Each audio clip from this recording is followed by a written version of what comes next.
তো আমরা যেটা পড়বো সেটার রিটেন পার্টটা আমরা বলে দিব। রিটেন পার্টটা তুমি একই সাথে প্রস্তুতি নিয়ে রাখবা, কারণ হচ্ছে শুধু প্রিলি পার্ট দিয়ে আসলে বিসিএস কভার করা সম্ভব না। তো কমনওয়েলথ অফ নেশনস, এর নাম শুনে বুঝতে পারতেছে এটা কমনওয়েলথ মানে কি, একই ধরনের শব্দটা। কমনওয়েলথ মানে একই ধরনের সম্পদ যেখান থেকে উদ্বুদ্ধ করা হয়েছে, এই টাইপের একটা বিষয়। অর্থাৎ যখন ব্রিটিশ শাসন ছিল, তখন ব্রিটিশ শাসনের আন্ডারে যতগুলা স্টেট ছিল, সেই স্টেট গুলাকে কমনওয়েলথ অফ নেশনে একসাথে করে আনা হচ্ছে। ঠিক আছে, কেন করে আনা হচ্ছে? কারণ কমনওয়েলথ বিশ্বাস করে যে এরা সবাই একসাথে গ্রো করবে এবং কমনওয়েলথ এদেরকে হেল্প করবে। এই ধরনের একটা থিওরি থেকে, কনসেপ্ট থেকে কমনওয়েলথ অফ নেশন তৈরি হয়েছে। তো লিখো প্রথমে প্রিলির জন্য ইম্পর্টেন্ট যেটা, কমনওয়েলথ অফ নেশনের সদস্য হচ্ছে 56। এটা পরীক্ষাতে বেশ কয়েকবার আসছে, কমনওয়েলথ অফ নেশনের সদস্য কয়জন। ঠিক আছে, সর্বশেষ সদস্য হচ্ছে টোগো। এটা লিখতে পারো, এটা ইম্পর্টেন্ট হইতে পারে, আই ডোন্ট নো, বাট যদি পরীক্ষায় চলে আসে কমনওয়েলথের সর্বশেষ সদস্য কে, টোগো। এরপরে লিখো কমনওয়েলথের যে সচিবালয় অর্থাৎ কমনওয়েলথের সদর দপ্তর। কমনওয়েলথের সদর দপ্তর কোথায় অবস্থিত? লন্ডনে, মালবোরো হাউস। মালবোরো চিনো তোমরা? চেনো? হ্যাঁ, মালবোরো হাউস, লন্ডন। এটা বেশ কয়েকবার পরীক্ষা আসছে কমনওয়েলথের সদর দপ্তর কোথায়। তো আমরা এখন জানবো আসলে কমনওয়েলথ কিভাবে আসছে। ঠিক আছে, তো তোমরা জানো যে ব্রিটিশ শাসনটা শুরু হয়েছে কিভাবে। ব্রিটিশ শাসনটা শুরু হয়েছে বিভিন্ন উপনিবেশ স্থাপনের মাধ্যমে। বিভিন্ন জায়গায় ব্যবসা করে, ইস্ট ইন্ডিয়া কোম্পানি যখন ব্যবসা করতো, বা আমাদের এখানে ইস্ট ইন্ডিয়া কোম্পানি বা অন্য যেখানে যে কোম্পানি নামে ব্যবসা করতো, ব্যবসার মাধ্যমে সেখানে প্রশাসনিক ক্ষমতা নেয়। এরপরে সেখানে তারা শাসন করা শুরু করে এবং সেই দেশটাকে তারা তাদের অধীনে শাসন করে। এই পদ্ধতির মাধ্যমে দেশগুলা কমনওয়েলথের মাধ্যমে আসতো। কিন্তু দেখা যাচ্ছে যে কিছুদিন পরে ওই দেশের বিভিন্ন ধরনের বিদ্রোহ, সংঘাত, যুদ্ধের কারণে ওই দেশগুলাকে কিছুটা স্বাধীনতা বা পূর্ণ স্বাধীনতা, দ্বিতীয় বিশ্বযুদ্ধের পরে পুরাই স্বাধীনতা দিতে হয়েছে। এর আগেও কিন্তু কিছুটা স্বাধীনতা, অর্থনৈতিক স্বাধীনতা দিতে হইতো। তো যখন এদেরকে স্বাধীনতা, কিছুটা স্বাধীনতা দিত, তখন এই রাষ্ট্রগুলাকে বলতো ডোমিনিয়ন। হ্যাঁ, এটা বাইরে থেকে অনেকে বলতে পারে যে ডোমিনিয়ন মানে কি। ঠিক আছে, এই রাষ্ট্রগুলাকে বলতো ডোমিনিয়ন। এই ডোমিনিয়নের যে নেতারা, সেটা হচ্ছে তারা হচ্ছে 1887 সালে এই ডোমিনিয়নের নেতারা একটা মিটিং করে এবং সেই মিটিং এ ব্রিটেনের নেতারা অংশগ্রহণ করে। তখন থেকে তারা দাবি জানাচ্ছে যেহেতু আমরা ব্রিটিশ শাসনের সাথে ছিলাম, সুতরাং আমাদের একটা অর্গানাইজেশন দরকার এবং আমাদের এই সাহায্য সহযোগিতা গুলা দরকার। আর সোজা কথা, আপনারা আমাদের সম্পদ নিছেন, এখন আপনারা আমাদেরকে কিছুটা সাহায্য সহযোগিতা করেন। তো এই এই ধারাবাহিকতায় এটাই পরীক্ষায় আসবে যে 1926 সালে, লিখো 1926 সালে যে মিটিংটা হয় সেটাকে বলে ইম্পেরিয়াল সম্মেলন। আমি শুধু যেগুলো লিখতে বলবো সেগুলো লিখবা, বাকিগুলো শুনবা। ঠিক আছে, ইম্পেরিয়াল সম্মেলন হয়। ইম্পেরিয়াল সম্মেলনে কিছু দেশ অংশগ্রহণ করে, যেমন ধরো অস্ট্রেলিয়া, কানাডা, ভারত, তারপরে হচ্ছে তোমার নিউজিল্যান্ড, দক্ষিণ আফ্রিকা, এরা মিলে 1926 সালে একটা ইম্পেরিয়াল সম্মেলন করে এবং এই ইম্পেরিয়াল সম্মেলনটাকে কমনওয়েলথ এর বেস বলা হয়, কমনওয়েলথের উৎপত্তি বলা হয় ইম্পেরিয়াল সম্মেলন থেকে। তো তারা ইম্পেরিয়াল সম্মেলনে সেরকম একটা সিদ্ধান্ত নেয় যে কমনওয়েলথ মানে হচ্ছে ব্রিটিশ সাম্রাজ্যের যে রাজা এবং রানী আছে, সে রাজা এবং রানীর আন্ডারে আমরা থাকবো। রাজা এবং রানীকে যা যা সম্মান দেওয়া দরকার, মান্য করা দরকার, আমরা সেগুলো মান্য করব। বিনিময়ে আমাদের রাষ্ট্রদের মধ্যে আপনারা যে সম্পদগুলো আছে, যে কানেক্টিভিটি গুলো আছে, সেই কানেক্টিভিটি গুলা আমাদেরকে দিতে হবে। এটা হচ্ছে ইম্পেরিয়াল সম্মেলনের সিদ্ধান্ত। এতটুকু পর্যন্ত বুঝছো? এই সিদ্ধান্তের ধারাবাহিকতা এসে 1926 সালে ইম্পেরিয়াল সম্মেলনে, তখন তোমরা কমনওয়েলথের ওয়েবসাইটে গিয়ে দেখবা, তারা বলতেছে স্টেট এন্ড ডোমিনিয়ন্স, মানে কিছু স্বাধীন হয়ে গেছে, কিছু পূর্ণ স্বাধীন হয় নাই। যারা পূর্ণ স্বাধীন হয় নাই তাদেরকে বলতেছি ডোমিনিয়ন্স। এই ডোমিনিয়ন্সরা সবাই মিলে একটা ব্রিটিশ কমনওয়েলথ অফ নেশন তৈরি করে। এখানে মজার ব্যাপার হচ্ছে তখন নামটা কি ছিল? British Commonwealth of nation. Commonwealth of নেশনের আগে ব্রিটিশ ছিল। ঠিক আছে, ব্রিটিশ কমনওয়েলথ অফ নেশন, যদিও এটা আসলে ব্রিটিশ কমনওয়েলথ অফ নেশনই, কিন্তু পরবর্তীতে 1949 সালে এখান থেকে ব্রিটিশ শব্দটা বাদ দিয়ে দেওয়া হয়, বাদ দিয়ে এটাকে কমনওয়েলথ অফ নেশন নাম রাখা হয়। তো এটা লিখো যে কমনওয়েলথ অফ নেশন যদি পরীক্ষা আসে, কমনওয়েলথ অফ নেশনের উৎপত্তি কবে, তাহলে আনসার হবে কত? 1949। এখানে তোমাদের একটু ট্রিক বুঝতে হবে। যদি কমনওয়েলথ অফ নেশন বলে তাহলে হচ্ছে এটা 1949, কারণ এখানে একটা ঘোষণা আছে, লন্ডন ঘোষণা, তার মাধ্যমে কমনওয়েলথের জন্ম হয়। আর যদি বলে ব্রিটিশ কমনওয়েলথ অফ নেশনের উৎপত্তি কবে, তাহলে হচ্ছে 1926 ইম্পেরিয়াল সম্মেলন। ঠিক আছে, পারবা? তাহলে হচ্ছে 1949 সালে ফাইনালি কমনওয়েলথ অফ নেশন তৈরি হয়। ঠিক আছে, তখন এই কমনওয়েলথ অফ নেশনের থেকে এখন প্রশ্ন আসবে, কমনওয়েলথ অফ নেশনের প্রধানকে? প্রধান হবেন একজন মহাসচিব, মানে সেক্রেটারি জেনারেল। ঠিক আছে, একজন মহাসচিব হবেন। এরপর মেয়াদ থাকবে 4 বছর। এগুলো তোমাদের জানা দরকার নেই। তোমরা লিখো বাংলাদেশ কমনওয়েলথে ঢুকে 1972 সালে, এবং বাংলাদেশ প্রথম কোন আন্তর্জাতিক সংগঠনে ঢুকে তার নাম হচ্ছে, এটা পরীক্ষা আসছে যে বাংলাদেশ প্রথম কোন আন্তর্জাতিক সংগঠনে ঢুকে, সেটার নাম হচ্ছে কমনওয়েলথ। এবং তোমরা লিখো বাংলাদেশ কবে ঢুকে, 1972 সালে।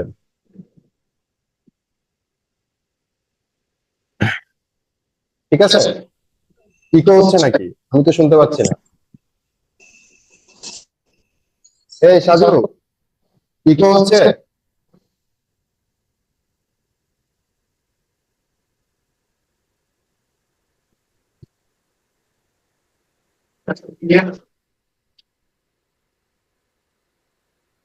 আমার কমছে? এটা সাউন্ড তুমি ঢুকছো কেন? তোমার সাউন্ড অফ করে দাও। ইকো হচ্ছে কোথাও?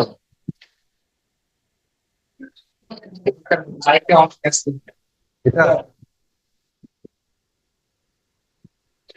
ওকে, তাহলে কতদূর লিখলা? বাংলাদেশ কমনওয়েলথের 32তম সদস্য এবং 1972 সালে যোগদান করে। এই সবগুলা ডেটা পরীক্ষার জন্য ইম্পর্টেন্ট। সাউন্ড অফ করে দাও। ঠিক আছে, তাহলে কমনওয়েলথ অফ নেশনের কাজ কি? ব্রিটিশ সাম্রাজ্যভুক্ত যত রাষ্ট্র আছে সেই রাষ্ট্রগুলার এখন ওয়েলফেয়ার করে। হ্যাঁ, না এটা বন্ধ। হুম। তাহলে যদি রিটেনে প্রশ্ন আসে কমনওয়েলথ অফ নেশন, টিকা লিখো। তুমি লিখতে পারবে এখন? প্রথমে কি লিখবা? কমনওয়েলথ অফ নেশন কি কারণে তৈরি হয়েছিল, 1887 সালে কি হয়েছিল, 1926 সালে কি হয়েছিল, 1949 সালে কি হয়েছিল, কেন হয়েছিল, কমনওয়েলথ নেশনের উদ্দেশ্য কি, কমনওয়েলথ নেশনের প্রধান কে, এভাবে কিভাবে কাজ করে, এগুলো সবগুলো রিটেনে লিখবা। পিলির জন্য যেগুলো প্রশ্ন আসছে সেগুলো বলে দিলাম। এখন পিলিতে একটা প্রশ্ন আসে ট্রিকি, যে কমনওয়েলথ অফ নেশনের মধ্যে যারা আছে বা ভাইভাতে যারা প্রশ্ন করে যে তারা কি সবাই ব্রিটিশ উপনিবেশ কিনা। এরা সবাই কিন্তু ব্রিটিশ উপনিবেশ না। যদিও কমনওয়েলথ অফ নেশনের মূল শর্ত ছিল ব্রিটিশ উপনিবেশ হইতে হবে, যদিও 1949 সালে ব্রিটিশ নাম উঠে গেছে। এখন কমনওয়েলথ অফ নেশন একসাথে সবাই মিলে থাকতে পারে। তো লিখো উপনিবেশ ছিল কিন্তু সদস্য না। পরীক্ষা আসবেন নিম্নের কোনটি? ব্রিটিশ উপনিবেশ ছিল কিন্তু কমনওয়েলথ অফ নেশনের সদস্য নয়। সবার প্রথমে বড় করে যে নামটা লিখো সেটা হচ্ছে ইউএসএ। ইউএসএ তোমরা জানো এটা ব্রিটিশ উপনিবেশ ছিল 1776 পর্যন্ত, কিন্তু এটা এখন আর ব্রিটিশ উপনিবেশ, সরি, এটা এখন কমনওয়েলথে নাই। হ্যাঁ, কারণ ইউএসএ নিজেই একটা শক্তি, নিজেই তার অর্থনীতি মেনটেন করতে পারে। এরপরে যেটা পরীক্ষা আসে শুধু সেগুলোর নাম লেখাচ্ছি। নর্মালি নামগুলো শোনো: জিম্বাবুয়ে, মিয়ানমার, ইরাক, সুদান, মিশর, ক্যামেরুন, জর্ডান। এর মধ্যে যেগুলা তোমরা চিনো না ওইগুলাই পরীক্ষা আসবে। যেমন ধরো ক্যামেরুন, হ্যাঁ, মিয়ানমার, ঠিক আছে, জিম্বাবুয়ে, জিম্বাবুয়ে ছিল বের হয়ে গেছে, জর্ডান, এগুলো হচ্ছে উপনিবেশ ছিল কিন্তু এখন কমনওয়েলথের সদস্য নয়। ক্লিয়ার? ওকে। কিন্তু উপনিবেশ ছিল না কমনওয়েলথের সদস্য, সেটা লিখো যে উপনিবেশ ছিল না কিন্তু কমনওয়েলথের সদস্য। Mozambique, Rwanda. এই মোজাম্বিক রুয়ান্ডা খুব গুরুত্বপূর্ণ, আরো বিভিন্ন জায়গায় এদের নাম আসবে।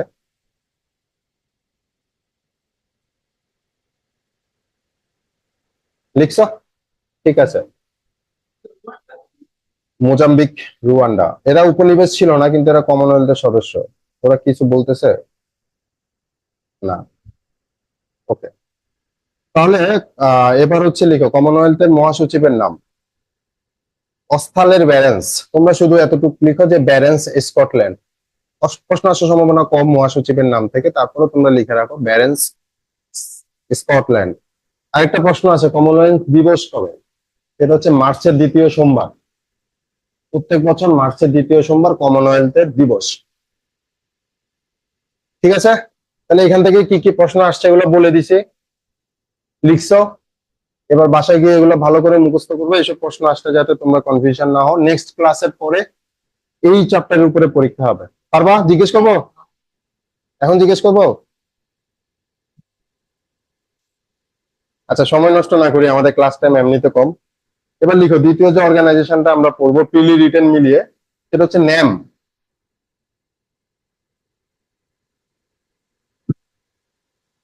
হ্যাঁ, এটা হচ্ছে ন্যাম। ন্যাম সম্পর্কে তোমরা সবাই জানো যে রিটেনে ন্যাম সম্পর্কে বড় বড় প্রশ্ন আসে, ঠিক আছে? লিখুন ন্যাম, নন অ্যালাইনড মুভমেন্ট। নন অ্যালাইন মুভমেন্ট, ALIGENED, নন অ্যালাইনড মুভমেন্ট। বাংলা লিখো জোট নিরপেক্ষ আন্দোলন। আচ্ছা, এটা কেউ বলতে পারবা ন্যাম কেন গঠিত হয়েছিল বা ন্যামের উদ্দেশ্য কি?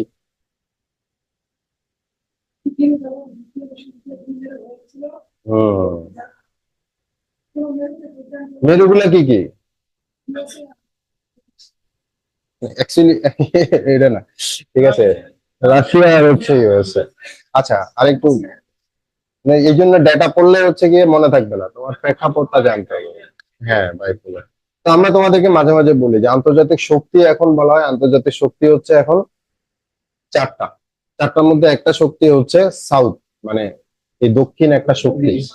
এখন তোমাদের রিটার্নে প্রশ্ন আছে জাতীয় শক্তি কি বা আন্তর্জাতিক শক্তি কি।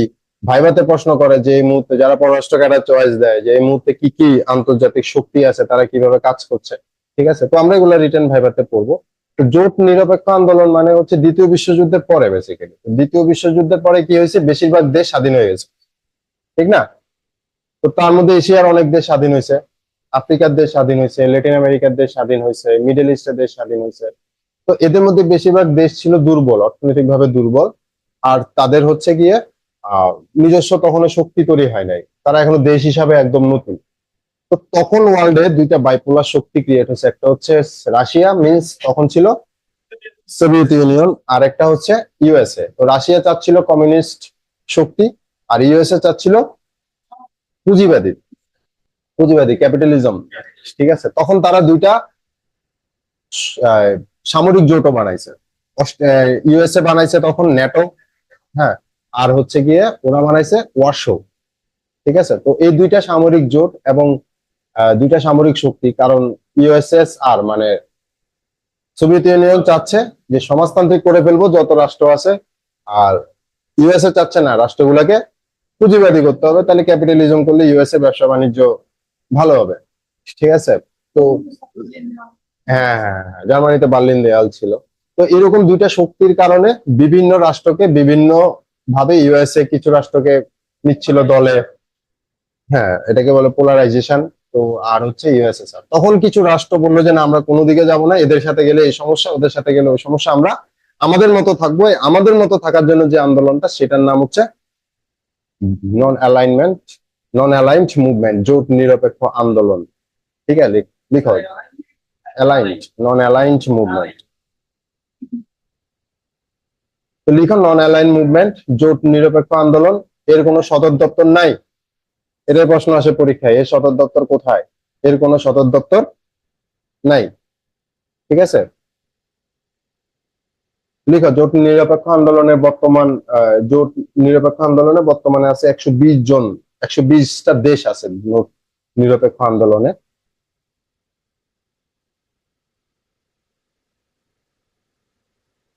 জোট নিরপেক্ষ আন্দোলনে আরেকটা প্রশ্ন আসে, সেটা হচ্ছে পঞ্চশীল নীতি। আমরা পড়বো একটু পরে, শুধু এই নীতিটা লিখে রাখো, পঞ্চশীল নীতি।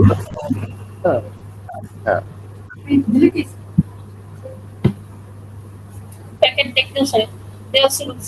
ঠিক আছে। জোট নিরপেক্ষ আন্দোলন শুরু হয় 1961 সালে বেলগ্রেড, যুগোস্লাভিয়া। 1961 সালে যুগোস্লাভিয়া। আমরা 5 জনের লিখছো, একটু দ্রুত হয়ে যাচ্ছে মনে হয়। 1961 সালে যুগোস্লাভিয়া, বেলগ্রেড, হ্যাঁ, এখানে জোট নিরপেক্ষ আন্দোলন শুরু হয়। আমরা আরো পড়বো জোট নিরপেক্ষ আন্দোলন কিভাবে হয়। তো তখন যে বিষয়টা চলতেছিল, লিখতে লিখতে শোনো, সেটাকে আমরা বলি কোল্ড ওয়ার বা স্নায়ুযুদ্ধ। স্নায়ুযুদ্ধের সময় জোট নিরপেক্ষ আন্দোলনকে বলা হয় যে তৃতীয় বিশ্বের যে দেশগুলো আছে সে দেশগুলো স্নায়ু যুদ্ধের বিরুদ্ধে একটা প্রতিবাদ। ঠিক আছে, তো এটা যিনি শুরু করছিলেন তিনি ছিলেন ভারতের প্রধানমন্ত্রী। তার নাম কি ছিল? জওহরলাল নেহেরু। তো জওহরলাল নেহেরু হচ্ছে 1946 সালে, অর্থাৎ ভারত স্বাধীন হয় কবে? 47 সালে। তো জওহরলাল নেহেরু হচ্ছে গিয়ে তোমার এই তখন 1946 সালে বেতারে একটা বক্তব্যে উনি এটা বলছিল যে আমরা যারা তৃতীয় বিশ্বের দেশ, আচ্ছা তৃতীয় বিশ্ব ধারণাটাও কিন্তু এখান থেকে আসছে, যে প্রথম বিশ্ব, দ্বিতীয় বিশ্ব, আর এরা সবাই হচ্ছে তৃতীয় বিশ্ব। ঠিক আছে, কারণ এরা গরিব, এদের টাকা পয়সা নাই, এদের হ্যাঁ, না মানে প্রথম বিশ্ব হচ্ছে ইউএসএ এবং ইউএসএ এর সমমানীয় কান্ট্রি, দ্বিতীয় বিশ্ব হচ্ছে সোভিয়েত ইউনিয়ন তাদের সমমাননা কান্ট্রি, আর তৃতীয় বিশ্ব হচ্ছে প্রথম এবং দ্বিতীয় বিশ্ব যা নিতে পারে, মানে যাকে যার দলে নিতে পারে, এই জন্য এটা হচ্ছে থার্ড ওয়ার্ল্ড। তো তখনই জওহরলাল নেহরু বা বেতার একটা সাক্ষাৎকারে বলছিলেন যে আমরা তৃতীয় বিশ্বের দেশরা নিজেরা একটা অর্গানাইজেশন করব, আমরা কোনো অর্গানাইজেশনের সাথে যাব না। তাহলে আমাদের রাজনৈতিক কারণ হচ্ছে আমরা যখন দ্বিতীয় বিশ্বযুদ্ধ থেকে আমরা যখন মুক্তি পাইছি তখন হচ্ছে কি উপনিবেশ থেকে যেসব দেশ স্বাধীন হয়েছে তাদের মধ্যে একটা ভয় ছিল তাদের স্বাধীনতা নাটা আবার চলে যায়। সুতরাং তারা তাদের সার্বভৌমত্ব রক্ষার জন্য নিজস্ব একটা বলয় খুঁজতেছিল, যে আমরা কোনো বলয়ের সাথে থাকবো না, আমরা একটা বলয় তৈরি করবো। সেখান থেকে আসলে জোট নিরপেক্ষ আন্দোলনের চিন্তা ভাবনা শুরু। কনসেপ্ট বুঝতে পারছো? ঠিক আছে। তো এরপরে যখন জওহরলাল নেহরু প্রধানমন্ত্রী হলেন, জওহরলাল নেহরু এরপরে প্রধানমন্ত্রী হওয়ার পরে এটা নিয়ে উনি কাজ শুরু করলেন, এবং তোমরা এখনো দেখো ভারতে কিন্তু এখনো এই ট্রেন্ড আছে। ভারত কিন্তু এই অঞ্চলে অনেকগুলো অর্গানাইজেশন বানাইছে। তোমরা আস্তে আস্তে পড়বা, ভারত কিন্তু কিছুদিন আগে ব্রিক্স বানাইছে, তার আগে বিবিআইএন বানাইছে, ঠিক আছে, তার আগে বিমস্টেক বানাইছে। ভারত এই অঞ্চলে সবগুলো অর্গানাইজেশন বানাইছে এবং নিজস্ব বলয় তৈরি করতে চাচ্ছে ভারত। ঠিক আছে, চীনের থেকে বের হয়ে বা আমেরিকা রাশিয়ার বাইরে একটা বলয় কিন্তু ভারত তৈরি করতে চাচ্ছে। হ্যাঁ ভারতে, হ্যাঁ গ্লোবাল সাউথের কনসেপ্ট ভারতকে নিয়ে, কিন্তু তার পাশে আরো কিছু সাউথ আছে, বাংলাদেশ আছে, তো মায়ানমার আছে, ইভেন ল্যাটিন আমেরিকান দেশগুলোও আছে। হ্যাঁ, ওটাগুলোকে গ্লোবাল সাউথ মানে চতুর্থ শক্তি। সবার কথায় আন্ডার ডেভেলপ কান্ট্রি, কারণ আন্ডার ডেভেলপ কান্ট্রিতে একটা সুবিধা আছে। আন্ডার ডেভেলপ কান্ট্রিতে কিছু মানুষজন আছে যাদেরকে তুমি পিজা খাওয়াইতে পারবে। মানে আমি একটা উদাহরণ দিলাম, ধরো পিজা এখন নতুন একটা খাবার আসলো, কোথায় খাওয়াবা? আমেরিকাতে যা মানুষ আছে সব পিজা খাই ফেলছে, এখন তোমার বাজার তো লাগবে। কেএফসি কি এই এলাকার জিনিস? কেন আসছে? মানে তোমার মার্কেট হচ্ছে আন্ডার ডেভেলপমেন্ট, ওদেরকে তুমি খাওয়াইতে পারবা, তাহলে তোমার মার্কেট রেস করবে। মানে এটাকে বলে নব্য উপনিবেশবাদ আর কি। আগে হচ্ছে ইস্ট ইন্ডিয়া কোম্পানি সরাসরি ব্যবসা করতো, এখন হচ্ছে প্রোডাক্ট দিয়ে ব্যবসা করে। হুম, যেমন কোকা কোলা। কোকা কোলা আফ্রিকার অনেক কান্ট্রিতে পলিটিক্স নিয়ন্ত্রণ করে। হ্যাঁ, এবং আফ্রিকার এমন কান্ট্রি আছে যাদের পানি নাই, পানি নষ্ট করে ফেলছে, খাবার পানি, বাধ্য হয়ে কোকা কোলা খাইতে হবে। আচ্ছা, ওসব আলোচনা পরে হবে। ঠিক আছে, তারপরে দেখো 1951 সালে, 1951 সালে যখন বার্ষিক অধিবেশন হয় তখন কংগ্রেস ছিল ক্ষমতায়, তোমরা জানো। কংগ্রেস হচ্ছে এই পঞ্চশীল নীতিটাকে, মানে জোট নিরপেক্ষ আন্দোলনের নীতিটাকে অ্যাকসেপ্ট করে নেয় তাদের বার্ষিক সম্মেলনে, এবং তখন থেকে কিন্তু এই আন্দোলন আস্তে আস্তে জাগাচ্ছিল। এবং পঞ্চশীল কথাটা কিন্তু ওইখান থেকে আসছে, যদিও ন্যামের 5টা নীতি এবং জওহরলাল নেহরু 5টা নীতির মধ্যে পার্থক্য আছে, কিন্তু মেইন পঞ্চশীল নীতির আইডিয়াটা কিন্তু এখান থেকেই আসছে। ঠিক আছে। তো 1951 সালে যখন এটা অ্যাকসেপ্ট হয়, তারপর 1954 সালে জওহরলাল নেহরু এটা নিয়ে কাজ শুরু করে, এবং কাজ শুরু করে বিভিন্ন আহ সম্মেলন করে, কলম্বোতে সম্মেলন করে। তারপরে 1955 সালে যেটা সবচেয়ে গুরুত্বপূর্ণ সম্মেলন, সেটা কিন্তু দিল্লিতে হয়েছিল। দিল্লিতে কিন্তু 1955 সালে সম্মেলন হয়েছিল, কিন্তু সেটার কথা আমরা বলি না, কারণ হচ্ছে সেটার চেয়ে গুরুত্বপূর্ণ সম্মেলন লিখো 1955 সালে ইন্দোনেশিয়ার বাংদুং সম্মেলন। এইটাই তোমরা পড়ছো বা এটাই তোমরা জানো যে বাংদুং সম্মেলন। ঠিক আছে, এর আগে আরো 3টা সম্মেলন ভারত করছে, এটা হচ্ছে 4 নম্বর সম্মেলন। কিন্তু এখান থেকে আসলে মূল যেটা প্রোগ্রেস বা মূল যেটা মুভমেন্ট সেটা শুরু হয়েছিল 1955 সালে বাংদুং শহরে, ইন্দোনেশিয়া, এবং সেখান থেকে জোট নিরপেক্ষ আন্দোলনের বেসিক পদক্ষেপটা নেওয়া হয়। এবং এবার এবার উনাদের নাম লিখো যারা হচ্ছে গিয়ে এই বেসিক পদক্ষেপের পক্ষে ছিলেন। তো এখানে 29টা রাষ্ট্র, এশিয়া এবং মধ্যপ্রাচ্যের, এরপরে ল্যাটিন আমেরিকা যোগ দেয়, এরপরে আফ্রিকা যোগ দেয়, আজকে যোগ দিতে দিতে এটা 120টা হয়েছে। এবং এদের কিন্তু শর্ত আছে, তোমার এই ন্যামে যারা আছে তারা কিন্তু চাইলে অন্য অর্গানাইজেশনে জয়েন করতে পারবে না, ন্যাম কিন্তু বহিষ্কার করে দিবে। ঠিক আছে, অন্য অর্গানাইজেশনে জয়েন করতে ন্যামের স্বার্থ বিরোধী বা কোনো পোলের অর্গানাইজেশনে যদি জয়েন করো তাহলে কিন্তু ন্যাম তোমাকে বহিষ্কার করে দিবে। এই জন্য কিন্তু ন্যামে থাকতে হলে ওই সকল সদস্যগুলা, ওই সকল বিষয়গুলা কি মেনে চলতে হবে। তো এখন আমরা পড়বো যে তারপরে হচ্ছে কত সালে আসছি, উনিশশো 1955 সাল। তারপরে হচ্ছে 1960 সালে ফাইনালি এটা মুখ দেখে, আলোর মুখ দেখে এই অর্গানাইজেশনটা। তুমি নাম লিখো 5 জনের, লিখো ভারতের জওহরলাল নেহেরু। লম্বা হয়ে যাচ্ছে নাকি? লম্বা হয়ে গেলে বলো, শর্ট করে দেবো। ভারতের জওহরলাল নেহেরু, যুগোস্লাভিয়ার হচ্ছে জোসেফ মার্শাল টিটো। দ্রুত লিখো, দ্রুত লিখো, এই 5 জনের নাম তোমাদের জানতে হবে, কারণ যে কোনো নাম পরীক্ষায় আসতে পারে। হ্যাঁ, জোসেফ মার্শাল টিটো যুগোস্লাভিয়ার। এরপরে মিশরের লিখো জামাল আবদেল নাসের।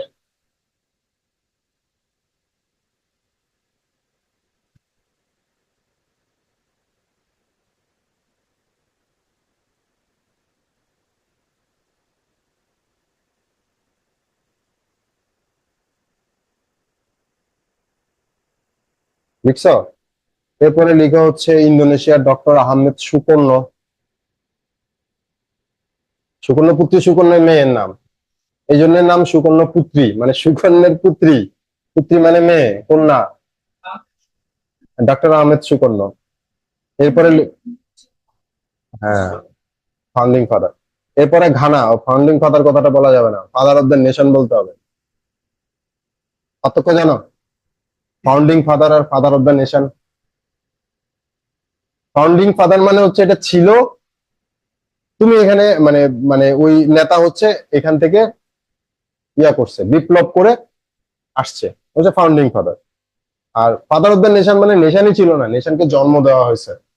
ঠিক আছে, এটা নিয়ে কিন্তু বিশাল বিতর্ক আছে, এটা অনলাইনে বলা যাবে না। ঠিক আছে। ঘানার হচ্ছে কওমি নক্রুমা। কমি কমি, মাদ্রাসার কথা বলা যাবে না। কওমি নক্রুমা, নক্রু, ক্রু। নাম ওদের, নাম ওদের মতো, তোমাদের নাম শুনলে ওরাও বলবে এগুলো কি নাম, এগুলো কি নাম।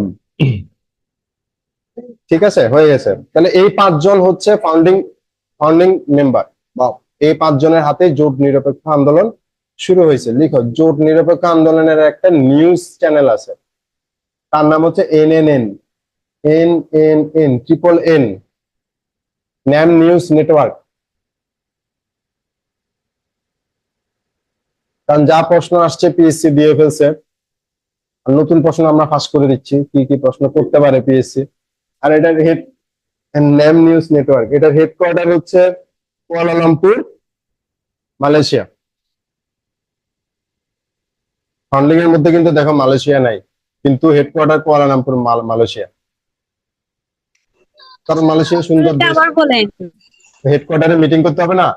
সব দেশের মানুষ মিটিং করতে যাবে, একটা সুন্দর দেশে যাবে, ঘুরবে, ব্যাপার আছে না, এই জন্য। তো আমরা পঞ্চশীল নীতির দিকে না যাই, এটা হচ্ছে মানে পঞ্চশীল নীতি থাকে, পঞ্চশীল নীতিগুলো রিটেনের সময় আমরা পড়াবো যে কি কি পঞ্চশীল নীতিগুলো আছে। ঠিক আছে, তো এটা মোটামুটি তোমরা বুঝতে পারছো এখন, ক্লিয়ার?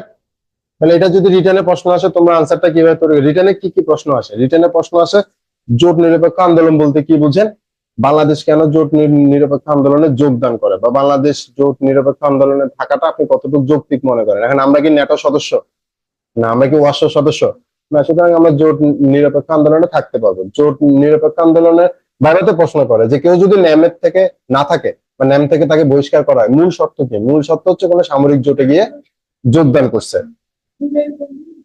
যে কোনো, যদি এখন বাংলাদেশ একটা সামরিক জোট বানায়, তাহলে বাংলাদেশকেও সবার আগে বহিষ্কার করা হবে, কারণ ন্যামের মূল শর্ত হচ্ছে কোনো সামরিক জোটে যাওয়া যাবে না।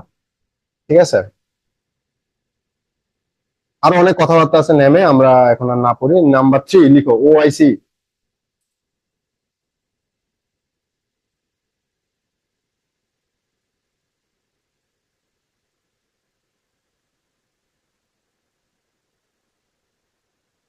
Organisation of Islamic Cooperation, Organisation of Islamic Cooperation. লিখো, এটা একটি আন্তর্জাতিক ইসলামিক সংস্থা, এটাও লেখার দরকার নেই, এটা তোমরা জানোই। লিখো, এটা পূর্ব নাম ছিল অর্গানাইজেশন অফ ইসলামিক এই অনলাইনের লোকজন জানো এটা পূর্ব নাম কি ছিল?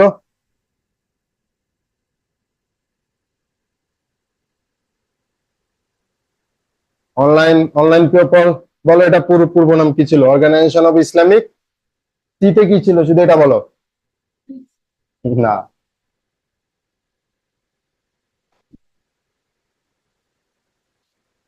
কেউ জানে না। কনফারেন্স মানে আগে ছিল এটা ইসলামিক সম্মেলন সংস্থা, অর্থাৎ সবাই মিলে কি করতো? সম্মেলন করতো। হ্যাঁ, তারপরে চিন্তা করলো যে না, সম্মেলন করে কোনো লাভ হবে না, আমাদেরকে কি করতে হবে? সহযোগিতাতে আসতে হবে, এই জন্য পরে নাম চেঞ্জ করে সহযোগিতা করতে আসছে। তো এটা সর্বশেষ সদস্য, এটা সদস্য সংখ্যা লিখো 57। এটা পরীক্ষায় আসছে অনেকবার, আসবে আরো অনেকবার। এটা সদস্য সংখ্যা 57। কি টায়ার্ড লাগতেছে? ঘুম পাচ্ছে? ঘুম পালে ঘুমায় যাও, সমস্যা নাই। ঠিক আছে, এটা সদস্য সংখ্যা কত? 57। তার মধ্যে 49টা হচ্ছে মুসলিম। মজার বিষয় হচ্ছে এটা এটা সকল সদস্য কিন্তু মুসলিম না। তার মধ্যে 49টা হচ্ছে মুসলিম, বাকিগুলো কিন্তু মুসলিম দেশ না। হ্যাঁ, মুসলিম ওইখানে সংখ্যাগরিষ্ঠ না, কিন্তু মুসলিম ওইখানে আছে, কিন্তু ওরা মুসলিম দেশ না, ওগুলা কিন্তু খ্রিস্টান দেশ। ঠিক আছে, তো লিখো এটা গঠিত হয় 1969 সালে। প্রথমে পিলির তথ্যগুলো লিখে ফেলি, এরপরে কেন গঠিত হয়, কিভাবে গঠিত হয়, কাহিনী কি, সেগুলো আমরা পড়বো। এটা গঠিত হয় 1969 সালে। ঠিক আছে, এবং বাংলাদেশ এটা সদস্যপদ লাভ করে ভেরি মাচ ইম্পর্টেন্ট 1974 সালে। দেখো বাংলাদেশ স্বাধীন হয়েছে কবে? 1971, 72 ধরে নাও। 72, 73 দুইটা বছর গেল, বাংলাদেশ কিন্তু এটা সদস্যপদ লাভ করে 1974 সালে।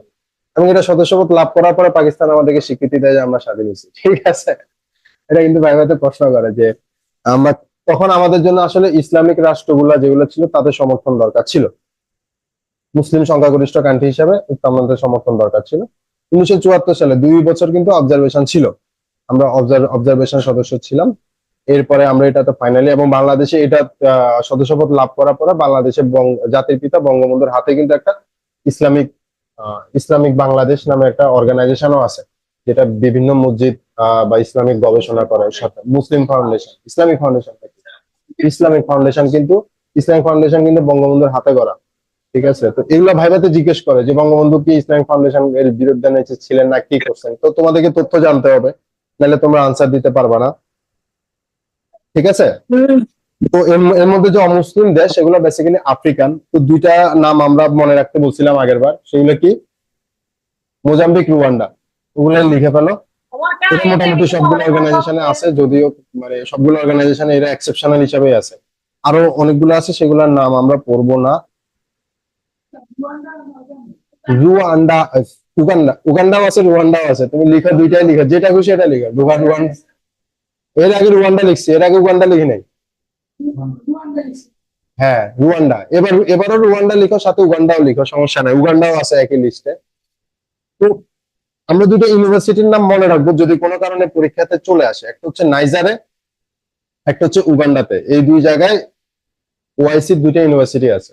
ঠিক আছে, Islamic University in Niger and Islamic University in Uganda. Just মনে রাখো, যদি কোনো কারণে পরীক্ষা চলে আসে যে নিম্নের কোথায় ইসলামিক ইউনিভার্সিটি আছে, তাহলে তোমাদের জন্য সুবিধা হবে।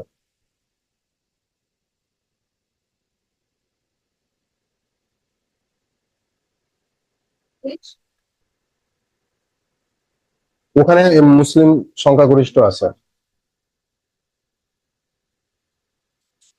আচ্ছা দেখো, 1967 সালে আমরা যখন যুদ্ধ করব, যে কোথায় কোথায় যুদ্ধ হয়েছে, ঠিক আছে, আমাদের একটা ম্যাপ দরকার। আসলে ম্যাপ না থাকলে সমস্যা হচ্ছে। আমরা যখন যুদ্ধ করব তখন আমরা একটা যুদ্ধ করব, সেটা হচ্ছে 6 দিনের যুদ্ধ। এটাকে ওয়ার্ল্ডে বলা হয় 6 ডেজ ওয়ার। ঠিক ঠিক আছে, বা জুন যুদ্ধ, অনেক সময় বলে জুন ওয়ার। এটা হয়েছিল ইসরায়েলের সাথে যুদ্ধ করছিল পুরা। ইসরায়েলের আশেপাশে যত আরাবিয়ান কান্ট্রি আছে, তখন রিপাবলিক অফ আরব বলতো এদেরকে, এখন ওরা আলাদা হয়ে গেছে। লিবিয়া, সিরিয়া, জর্ডান, এখন ওরা আলাদা হয়ে গেছে কিন্তু। হ্যাঁ, মিশর, কিন্তু তখন কিন্তু এদেরকে বলতো রিপাবলিক অফ আরাবিয়ান। ঠিক আছে, তো এরা মিলে ইসরায়েলের সাথে যুদ্ধ করছে, 6 দিন যুদ্ধ করে সবাই মিলে হারছে। ঠিক আছে, এবং এবং সবাই মিলে হারার পরে ইসরায়েল হচ্ছে গিয়ে তখন মিশরকে অ্যাটাক করছে, একই সাথে সিরিয়াকে অ্যাটাক করছে, জর্ডানকে অ্যাটাক করছে। ঠিক আছে, অ্যাটাক করার পরে মিশরের কাছ থেকে আজকে তোমরা যে গাজা দেখো, এটা মিশরের কাছে ছিল। হ্যাঁ, গাজা এবং সিনাই দুইটা মিশর থেকে নিয়ে নিছে। আমরা যখন যুদ্ধ পড়বো তখন ডিটেলে পড়বো। জর্ডান থেকে পশ্চিম তীর, মানে পশ্চিম তীর এবং পূর্ব জেরুজালেম, এই দুইটা জর্ডান থেকে নিয়ে নিছে। সিরিয়া থেকে হচ্ছে গোলান মরুভূমি, যেটা এটা নিয়ে নিছে। তো সবার সাথে যুদ্ধ করে সবার থেকে নিয়ে নিছে। তো যুদ্ধ অ্যারাবিয়ানরা হারছে। হারার পরে হচ্ছে গিয়ে তারপরে তারা কিছু, মানে যখন হারছে তখন তারা আসলে ইসরায়েলের শক্তি সম্পর্কে বুঝতে পারছে। তারা প্রস্তুতি নিচ্ছে তাদের মতো যুদ্ধ করার জন্য। কিন্তু ইসরায়েল করছে কি, 1969 সালে, 1969 সালে 21 আগস্ট ইসরায়েল হচ্ছে আলাস্কা মসজিদে আগুন লাগাই দিছিল। ঠিক আছে, তো তারা যখন আগুন লাগাই দিছে আলাস্কা মসজিদে, তখন হচ্ছে ইমার্জেন্সি মিটিং ডাকছে মুসলিম কান্ট্রি গুলা সৌদি আরবের নেতৃত্বে। তখন যারা প্রায় 14টা আরবিয়ান কান্ট্রি তখন ইমার্জেন্সি মিটিং ডাকছে 1969 সালে। এবং সে 21 আগস্ট আগুন লাগাইছে। সেখান থেকে মিটিং এর সিদ্ধান্ত হয়েছে যে এখন থেকে আমরা একসাথে থাকবো। আমরা একটা অর্গানাইজেশন বানাবো যারা একসাথে কি করবে। এই তুমি বলো, তোমার ঘুম পাচ্ছে। আমরা একটা অর্গানাইজেশন বানাবো, তারা একসাথে কি কি করবে, কনফারেন্স করবে। কারণ আগের নাম কি ছিল, কনফারেন্স। এবং এই কনফারেন্স করার জন্য আগস্ট মাসে মারামারি হয়েছে, মানে আগস্ট মাসে আগুন লাগাইছে 22 সেপ্টেম্বর থেকে 25 সেপ্টেম্বর। অর্থাৎ আগস্টের পরের মাস কি, সেপ্টেম্বর। ওই মাসে কি 1969 সালে ওয়াইসির জন্ম হয়েছে। এবার বুঝতে পারছো ওয়াইসি কেন জন্ম হয়েছে। ঠিক আছে, তখন এটার নাম ছিল ইসলামিক সম্মেলন সংস্থা। তারপরে 2011 সালে দেখলো যে আসলে সম্মেলন করে কোনো লাভ হবে না, আমাদেরকে সহযোগিতা করা লাগবে। তখন 2011 সালে, এটা লিখো, 2011 সালে ওআইসির নাম পরিবর্তন করে কি লাগলো, ইসলামিক সহযোগিতা সংস্থা, অর্গানাইজেশন অফ ইসলামিক কোঅপারেশন। ঠিক আছে, এবং ওআইসির লোগো তখন পরিবর্তন হয়। তাহলে ওআইসির আসলে বেসিক্যালি কাজ কি, ওআইসি বেসিক্যালি কাজ হচ্ছে এই যে 57টা মুসলিম কান্ট্রি বা 49টা মুসলিম কান্ট্রি, তাদেরকে হচ্ছে যত ধরনের সুযোগ সুবিধা দেওয়া যায় এবং হচ্ছে গিয়ে প্যালেস্টাইনকে যত ধরনের সুযোগ সুবিধা দেওয়া যায়, হেল্প করা যায়, ততগুলো ওআইসি করে। এবং ওআইসি দুটো বিশ্ববিদ্যালয় করছে, ওআইসির অনেকগুলা ফান্ড আছে। আরেকটা কাজ করে ওআইসি, যেটা হচ্ছে ইসলামের এগেনস্টে বর্তমান বিশ্বে যে এজেন্ডা গুলো আছে, যে প্রোপাগান্ডা গুলো আছে, ইসলাম ফোবিয়া নামে একটা বিষয় আছে। ঠিক আছে, ওটাকে ইসলামোফোবিয়া, যেটাকে ওআইসি সরাসরি কাউন্টার করে। তোমরা ওআইসির ওয়েবসাইটে গেলে দেখতে পাবা, ওআইসির অনেকগুলা সহযোগী অর্গানাইজেশন আছে সারা বিশ্বব্যাপী, যারা জাকাত কালেক্ট করে, জাকাত প্রদান করে, অনেক কিছু করে। কিন্তু তারপরেও আমাদের কাছে মনে হয় যে ওআইসি আসলে খুব একটা এখনো স্ট্রং অর্গানাইজেশন, ইফেক্টিভ না, আরো বেশি। হ্যাঁ, কারণ গাজা প্যালেস্টাইনকে বাঁচাইতে ওআইসির আরো স্ট্রং হওয়া উচিত, আরো কার্যক্রম করা উচিত। ঠিক আছে, এখানে দেখো পলিটিক্যাল একটা বিষয় আছে, কারণ সৌদি আরবে, না মিশর হচ্ছে পলিটিক্যাল, ওদের ভূপ্রকৃতির কারণে কিছুদিন ইসরায়েলকে সাপোর্ট করছে, কিন্তু গাজা অ্যাটাককে বা তোমার প্যালেস্টাইন অ্যাটাককে কেউই সাপোর্ট করতেছে না। ঠিক আছে।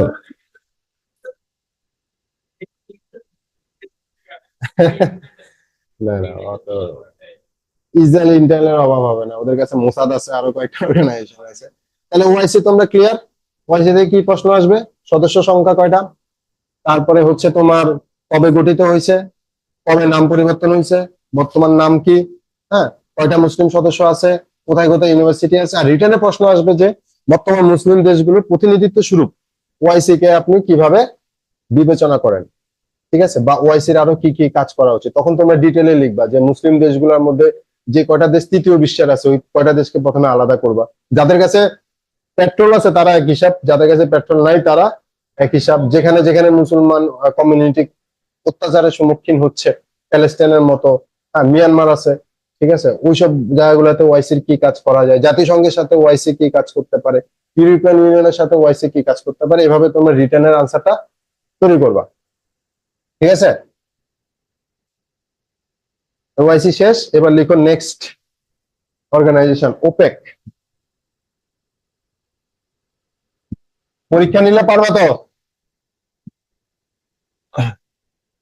পরীক্ষা যদি 1 নাম্বার কম আসো একবার করে কান ধরে উঠবস করাবো কিন্তু।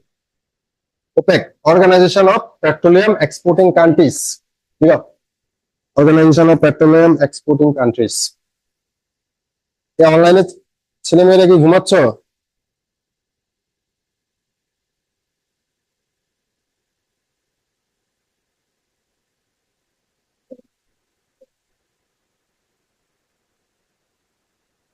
এক্সপোর্টিং কান্ট্রিজ, এই অনলাইনেরা মনে হয় খুব আরামসে শুয়ে শুয়ে ক্লাস করতেছে, কোনো কিছু লিখতেছো না, কোনো কিছু পড়তেছো না, তোমরা কিন্তু সব ভুলে ভুলে যাবা, ঠিক আছে? লেখার চেষ্টা করো।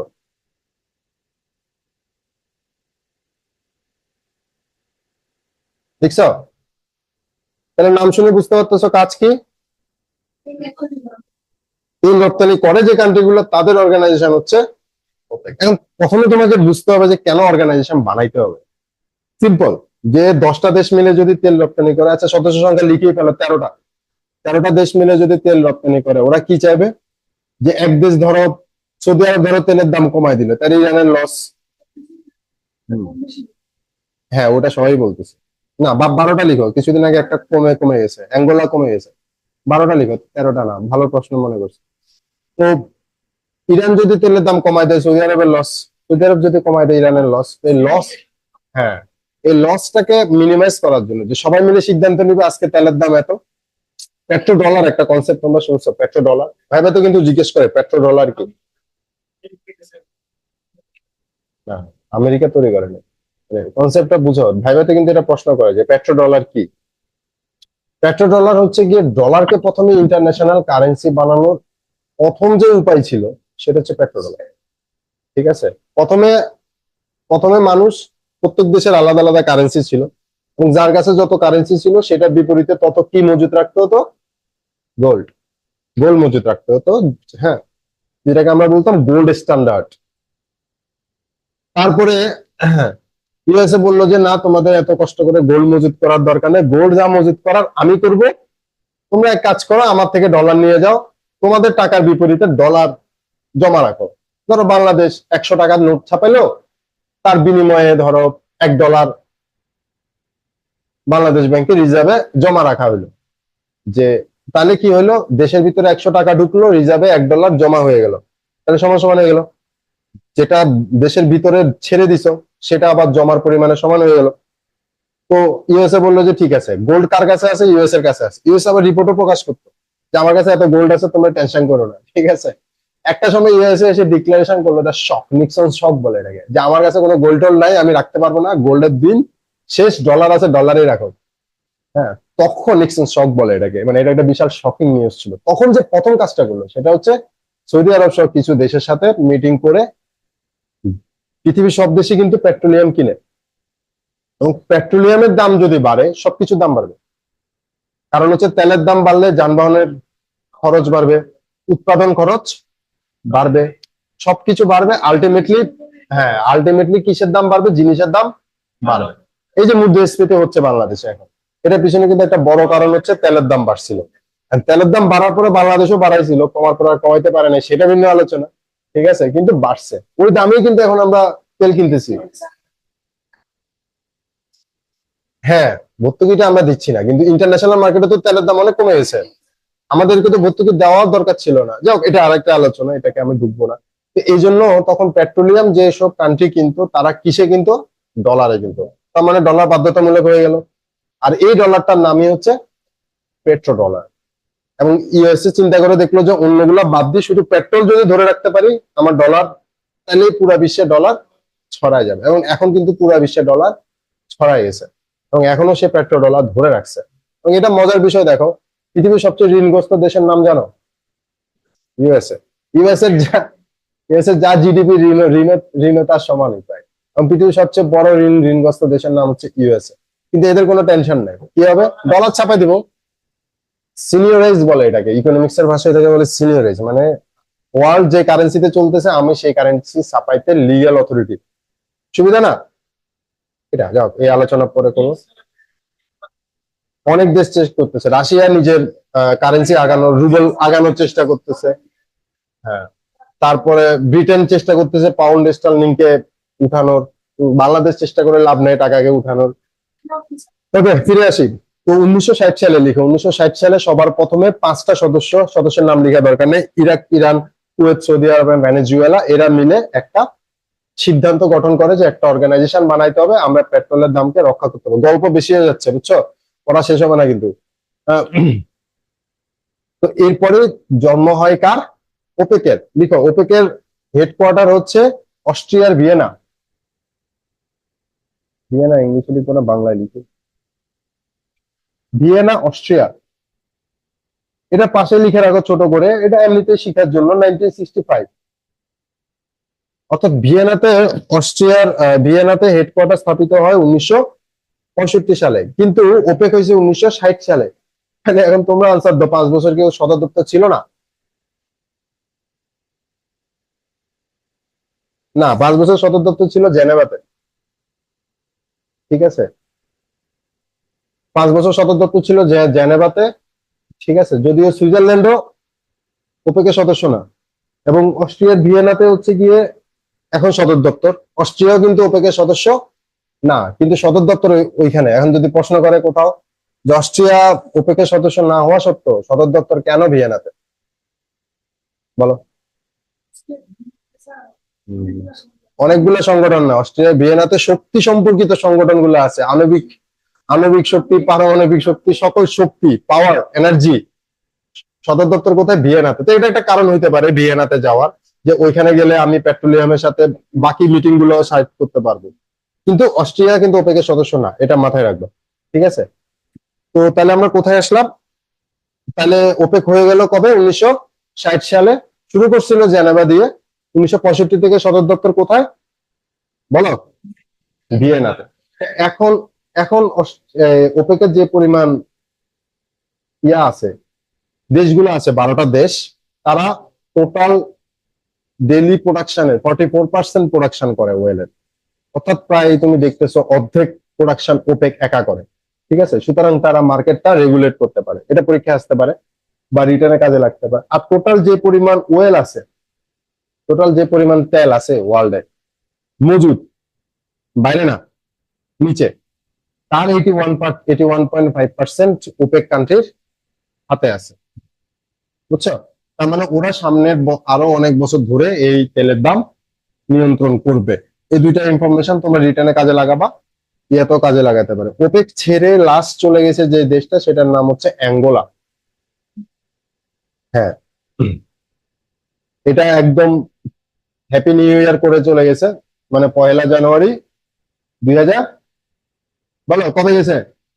এই বলো, 24 সালে। 1 জানুয়ারি 2024 অ্যাঙ্গোলা ওপেক ছেড়ে চলে গেছে। কেন চলে গেছে? কারণ অ্যাঙ্গোলার কাছে মনে হচ্ছে যে ওপেক যে দাম ঠিক করে দিচ্ছে, বা যে লক্ষ্যমাত্রা, ওপেক আবার লক্ষ্যমাত্রা ঠিক করে দেয় কিন্তু, যে অ্যাঙ্গোলা তুমি এত ব্যারেল তেল উঠাতে পারবা, এর চেয়ে বেশি তেল তুমি উঠাতে পারবে না। এখন কান্ট্রি তো ছিল 13টা, 13টার মধ্যে দেখা যাচ্ছে সৌদি আরব বলতেছে আমি একটু বেশি তুলবো, আমি একটু বেশি বেচবো, তুমি একটু কম তুলবা, তুমি একটু কম বেচবা। অ্যাঙ্গোলা বলছে না, আমার তো বেচা লাগবে, না বেচলে তো আমার লাভ হচ্ছে না। হম, গেছে বের হয়ে। এরকম ওপেক থেকে অনেক কান্ট্রি বের হয়, আবার ঢুকে, আবার বের হয়, এটা একটা পলিটিক্স চলে। হ্যাঁ, যে ওপেক থেকে বের হবে, ঢুকবে। তো এই মুহূর্তে সংগঠনে আছে 12টা। এই হচ্ছে প্রশ্ন, পরীক্ষায় আসবে যে আন্তর্জাতিক তেলের বাজার বা জ্বালানি তেলের বাজারে ওপেক কতটা ক্ষমতাশালী, রিটার্নের প্রশ্ন আসবে, বা ওপেক কতটা নিয়ন্ত্রণ করতে পারছে, বা জ্বালানি তেলের দাম নিয়ন্ত্রণে ওপেকের ভূমিকা। ওকে, এবার লিখো ওপেক প্লাস। ওই যে তোমাদের আইফোনের মতো আর কি, আইফোন 15, আইফোন 15 ম্যাক্স, এখন না, iPhone 16 Pro, iPhone 15 Pro Max, আর এটা হচ্ছে ওপেন প্লাস। আমি জানি না, এখন ইউজ করি না আমি। তো ওপেক প্লাস হচ্ছে তোমার যারা ওপেকে নাই।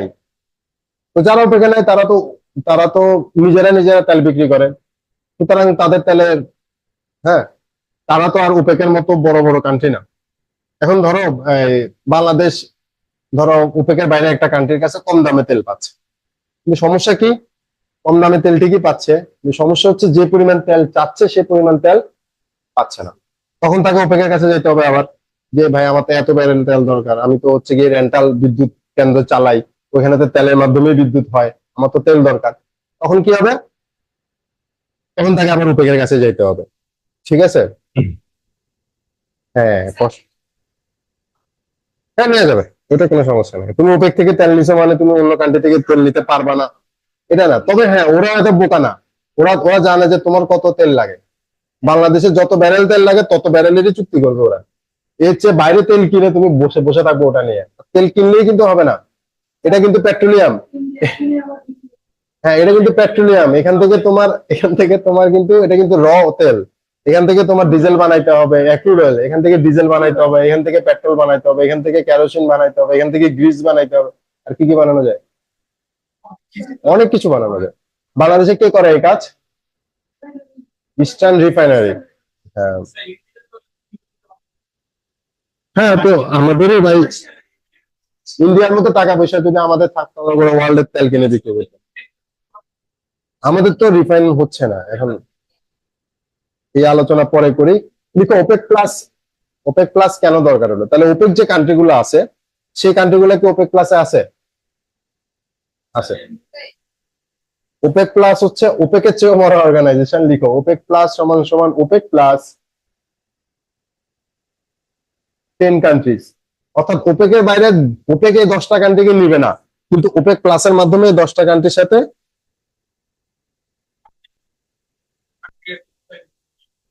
হ্যাঁ, সবাই মিলে একটা কাজ করার জন্য ওপেক প্লাস তৈরি হয়। লিখো, ওপেক প্লাস তৈরি হয় 2016 সালে, এবং ওপেক প্লাসের নেতা হচ্ছে রাশিয়া। রাশিয়া কিন্তু এখন নতুন নেতা। হ্যাঁ, সুগার ফ্রি। হ্যাঁ, তোমরা খামা চা? হ্যাঁ, লিখো, 2016 সাল থেকে রাশিয়ার নেতৃত্বে যে অর্গানাইজেশন গঠিত হয় সেটা হচ্ছে ওপেক প্লাস। দুধ। তাহলে ওপেক প্লাসের সদস্য কত হবে? ওপেক 22। যদি ওপেকের সদস্য 13 হয়, তাহলে ওপেক প্লাসের সদস্য 23। আর যদি ওপেক প্লাসের সদস্য বেড়ে যায় একটা, এভাবে তোমরা কিন্তু মাথায় রাখবে, ঠিক আছে? তো এখানে কান্ট্রিগুলো শুধু একটা কান্ট্রির নাম মনে রাখো। আচ্ছা, দুইটা কান্ট্রির নাম মনে রাখো, সেটা হচ্ছে রাশিয়া আর হচ্ছে মালয়েশিয়া। আমাদের যেহেতু কাছাকাছি কান্ট্রি, বাকিগুলো শুনো শুধু: Azerbaijan, বাহারান, Brunei, Kazakhstan, Malaysia, Mexico, Oman.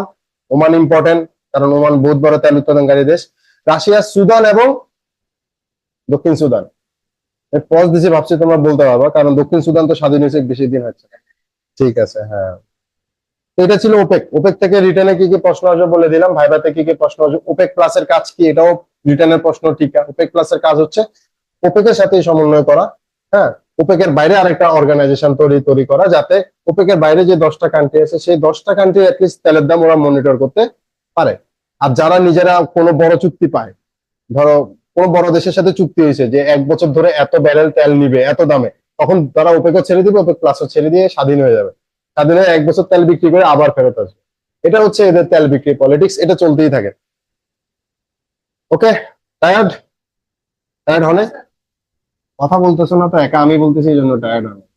লিখো, ব্রিক্স।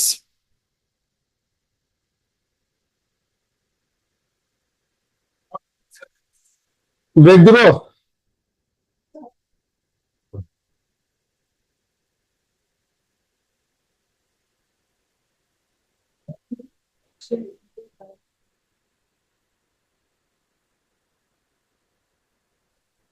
লিখে ফেলো, ব্রিক্স এর 5টা কান্ট্রির নাম লিখে ফেলো। বলো, 5টা কান্ট্রির নাম নাম বলো। হুম,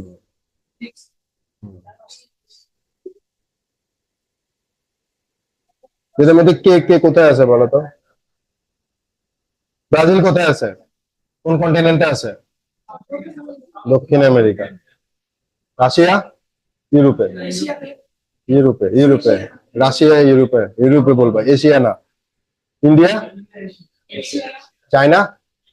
সাউথ আফ্রিকা? আফ্রিকা। ঠিক আছে, তাহলে কয়টা কন্টিনেন্ট কভার হলো? 4টা কন্টিনেন্ট। এদের প্রত্যেকটা কান্ট্রিকে তুমি দেখো, রাশিয়া ছাড়া Brazil developing country, India developing country, China developing country, south Africa developing country. আরেকটা বিষয় খেয়াল করো এবার, ব্রাজিল হচ্ছে ওইখানে সবচেয়ে বড় বড় দেশ, রাশিয়া হচ্ছে ইউরোপের সবচেয়ে বড় দেশ, চায়না হচ্ছে এশিয়ার সবচেয়ে বড় দেশ, এশিয়ার নেক্সট বড় দেশ হচ্ছে ইন্ডিয়া, সাউথ আফ্রিকা হচ্ছে আফ্রিকার সবচেয়ে বড় দেশ। ঠিক আছে, সুতরাং সবচেয়ে, না সবচেয়ে বড় দেশ না, জনসংখ্যায় ওদের বেশি। তো দেখো, তারা হচ্ছে মূলত কি টার্গেট করতেছে? তারা হচ্ছে যেটা টার্গেট করতেছে সেটা হচ্ছে, প্রথমে টার্গেট করতেছে ল্যান্ড। ওয়ার্ল্ডে 30% ল্যান্ড ওদের কাছে আছে, ব্রিক্স এর কাছে আছে। পুরো ওয়ার্ল্ডে 30% জমি ওদের, এবং 45% পপুলেশন ওদের। কারণ বিশ্বের সবচেয়ে বড় দুইটা পপুলেশনের কান্ট্রি তো ওদের আছে, চায়না এন্ড ইন্ডিয়া, যেখানে যেখানে ঘরে ঘরে বাচ্চা জন্মায়। আমরাও ঘরে ঘরে বাচ্চাই জন্মাই, আলাদা কিছু না। দিনে দিনে আমাদের 20 কোটি হয়ে গেছে, ঠিক আছে, 2030 যেতে যেতে না আমরা 30 কোটি ছেড়ে চলে যাই, এটা চিন্তা করতেছি। ঠিক আছে। হম। আচ্ছা, তাহলে ব্রিক্সের সদস্য সংখ্যা কয়টা? 10টি। হ্যাঁ হ্যাঁ, না 11টি হয়ই নাই। দেখো, ব্রিক্সের প্রতিষ্ঠা হচ্ছে 2009 সালে। তো 2009 সালে যখন ব্রিক্স হয় তখন এটার নাম ছিল ব্রিক, BRIC। কে ছিল না? South Africa. South Africa very next year 2010-এ আসে। তো 2010 থেকে এটার নাম কি হয়? ব্রিক্স। তো তাদের মূল উদ্দেশ্যটা কি? তাদের মূল উদ্দেশ্য হচ্ছে যে রাষ্ট্রগুলো উন্নয়নশীল কিংবা শিল্প উন্নত, তাদের হচ্ছে উচ্চ অর্থনৈতিক প্রবৃদ্ধি এবং আঞ্চলিক এবং আন্তর্জাতিক ঘটনাবলীর উপর উল্লেখযোগ্য প্রভাব ফেলা। আসলে মূল উদ্দেশ্য কি? মূল উদ্দেশ্য হচ্ছে এখানে কি আছে? এখানে কনজিউমার আছে, কাস্টমার আছে, এখানে প্রোডাক্ট বেচা যাবে। ঠিক আছে, মূল উদ্দেশ্য আসলে এই কান্ট্রি গুলা চাচ্ছে যে আমরা যা যা উৎপাদন করব তা আমরা নিজেদের মধ্যেই বিক্রি করব, এবং সেটা নিয়ে আমরা লাভ করব। আমরা বাইরের দেশকে লাভ করতে, আমাদের দেশে এসে লাভ করতে দিব না। কারণ এখানে লাভ করার জন্য দুটো বড় বড় শক্তি আছে, ইন্ডিয়া এবং চায়না। এরা এরা এদের চায়নার কাছে যত প্রোডাক্ট আছে সে ইন্ডিয়ার কাছে বিক্রি করবে, ব্রাজিলের কাছে বিক্রি করবে। আর রাশিয়া হচ্ছে এদের এদের নেতা টাইপের আর কি। ঠিক আছে, রাশিয়া এদেরকে যত সামরিক শক্তি আছে এদেরকে সবকিছু দিবে হচ্ছে রাশিয়া। ঠিক ঠিক আছে। তো এভাবে আসলে ব্রিক্স তৈরি হয়েছে। তো ব্রিক্স 2010-এ যখন সাউথ আফ্রিকা আসলো, তখন ব্রিক্স চিন্তা করলো যে 14-তে এসে, মানে 24-এ এসে, 23-এ এসে চিন্তা করলো 13 বছর পরে যে আমরা আর একটু বড় করি মার্কেট। তখন তারা আমন্ত্রণ জানাইলো কিছু দেশকে, এবং নাম শুনলে বুঝতে পারবে, আর্জেন্টিনা, ল্যাটিন আমেরিকার আরেকটা বড় দেশ, ওদেরও অনেক ভোক্তা আছে। মিশর, এটাও উন্নত দেশ, মানে উন্নয়নশীল দেশ, এবং ওদের কাছে টাকা পয়সা আছে। ইথিওপিয়া, এটাও ভালো দেশ। সৌদি আরব, এর কাছে পেট্রোল আছে। সংযুক্ত আরব আমিরাত, এটা তো উন্নত দেশ। হ্যাঁ, এদেরকে, আর্জেন্টিনা এদেরকে আমন্ত্রণ জানাইলো। 6টা দেশকে আমন্ত্রণ জানাইলো, সেখান থেকে 5টা দেশ আমন্ত্রণ অ্যাকসেপ্ট করলো। আমন্ত্রণ অ্যাকসেপ্ট করলো নাকি? আর্জেন্টিনা। ঠিক আছে। হ্যাঁ, যেহেতু ব্রাজিল আছে এই জন্য আর্জেন্টিনা আর আমন্ত্রণ অ্যাকসেপ্ট করে নাই। বাঙালির এই ধরনের চিন্তা করতে পারে, কিন্তু বাস্তবতা এই ধরনের না। ঠিক আছে, সব ইন্ডিয়া পাকিস্তান বাংলাদেশের মতো চলে না। ও মানে বাঙালিতে ব্রাজিল আর্জেন্টিনার যে পরিমাণ সমর্থক মারামারি করে, এরা আমাদের ওদের দেশেও করে না। ঠিক আছে, তো এটা আমাদের পক্ষে সম্ভব। হ্যাঁ, কাজই তো নাই।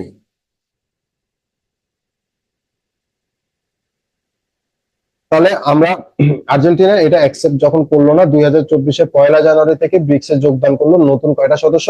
5টা সদস্য। ওদের নাম লিখো: মিশর, Ethiopia, Iran, Saudi Arab and UAE, সংযুক্ত আরব আমিরাত।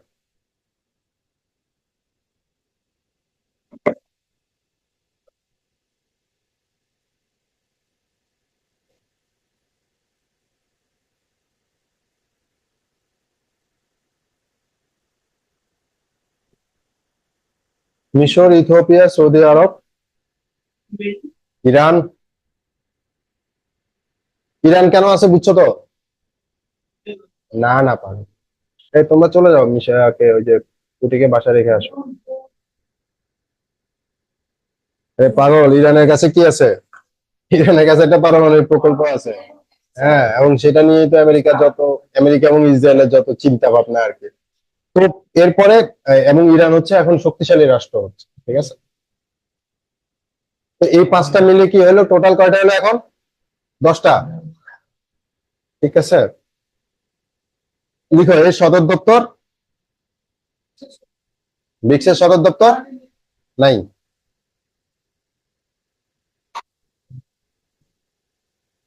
এরপরে লিখো ব্রিক্সের একটা ব্যাংক আছে, ব্যাংকটার নাম হচ্ছে NDB, নিউ ডেভেলপমেন্ট ব্যাংক।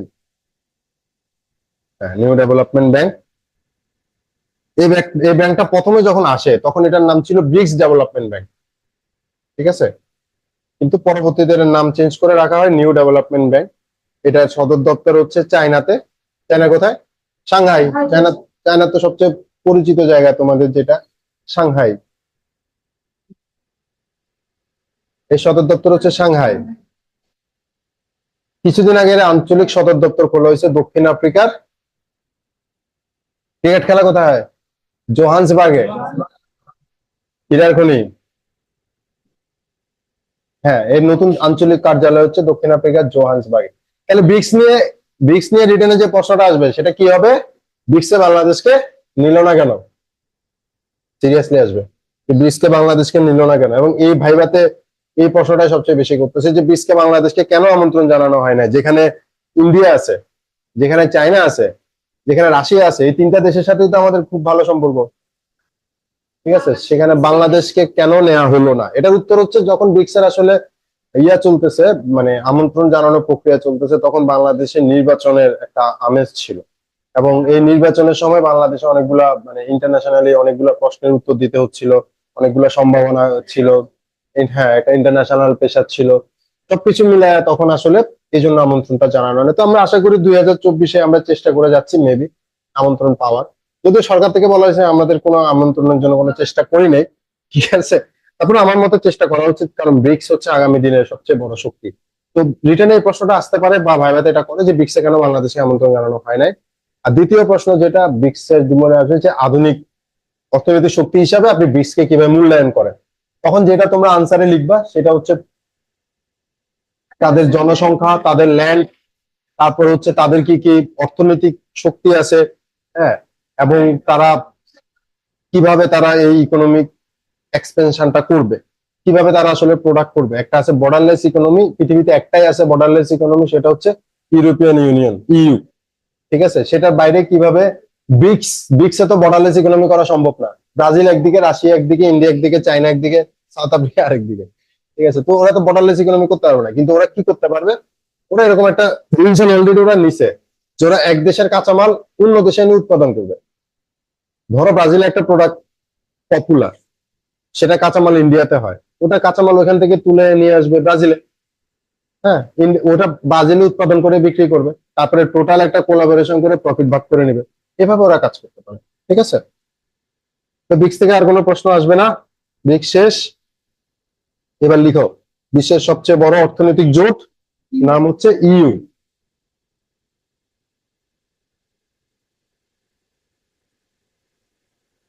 এই প্রশ্নটা অনেকদিন আসছে, কারণ এটার যেটা কম্পিটিটর অপশনে থাকে সেটা হচ্ছে ডব্লিউটিও। ডব্লিউটিও হচ্ছে বাণিজ্যিক জোট, ঠিক আছে। ডব্লিউটিও হচ্ছে কি? বাণিজ্যিক জোট। আর অপশনে যাই থাকুক আনসার ইউ দিবা।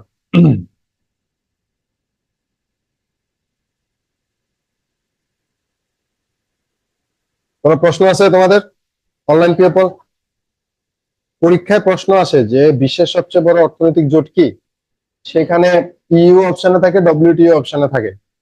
তো প্রশ্ন খেয়াল করবা, যদি বলে যে সবচেয়ে বড় অর্থনৈতিক জোট কি, তাহলে আনসার হবে ইইউ। আর যদি বলে সবচেয়ে বড় বাণিজ্যিক জোট কি, তাহলে আনসার হবে ডব্লিউটিও।